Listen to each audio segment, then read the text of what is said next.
There's a lot of aspects to a strategy of any sort, real-time strategy in particular, but perhaps the most important ones are the resources, base building, and the ability to command multiple units. Without these three, this can't be a strategy game, at least in a way that most people will agree it is one. And unlike turn-based strategies, whose formula doesn't really change all that much, real-time strategies have certain bounds, deviating from which doesn't automatically devolve them into a different genre, true, but a certain classification is required to avoid confusion common to people who aren't devout strategy fans. Thus the RTS subgenres are born, clearly deviating from stuff like Command & Conquer or Warcraft, but still having enough in them to classify as an RTS game. These are Action RTS, Real-Time Tactics, Indirect Control RTS, Space RTS, RPC, Tycoons, and Hybrids. Action RTS, some people might know them as first-person strategy, is a game where you can either command your units like in a typical RTS,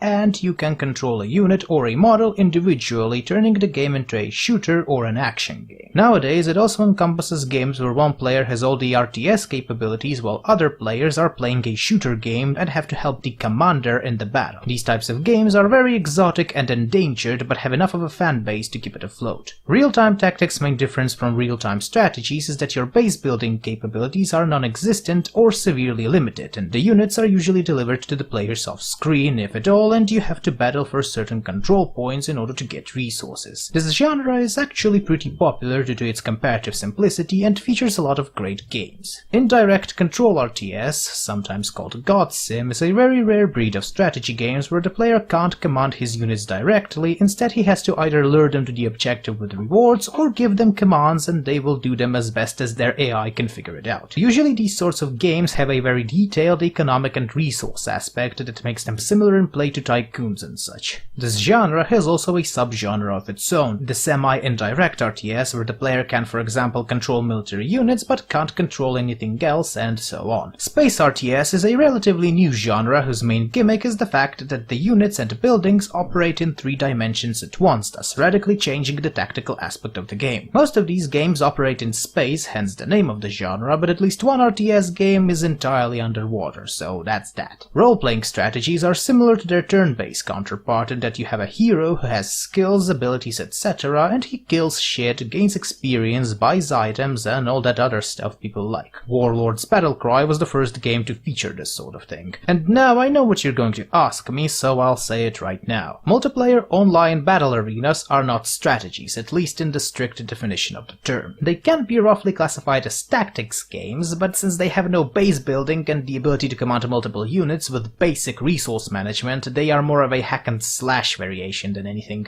Tycoons is a big and diverse subgenre of economic strategies, basically strategies without or with limited combat features. These are your city builders, management games, railroad simulators, you name it. Are pretty popular, but ultimately a niche within a niche. And finally, the hybrids. You see, like with role-playing games, strategy games can be easily broken into components, and what can be turned into a mere list can then be used in other genres with a varying effect. There is a lot of games out there that aren't really strategies, but instead use 1 or 2 elements of them or combine various aspects from various genres into one game. Look none further than the Total War series, a strategy game that combines elements of turn-based and real-time. It doesn't make these games less strategies as long as they have the basic components to be classified as such, but just like with role-playing games, we shouldn't just lump every game that has strategy elements into strategy genre unless you deliberately want chaos and confusion among people. And that's that. Hope this video was somewhat educational to you people and you generally had fun listening to me. Well,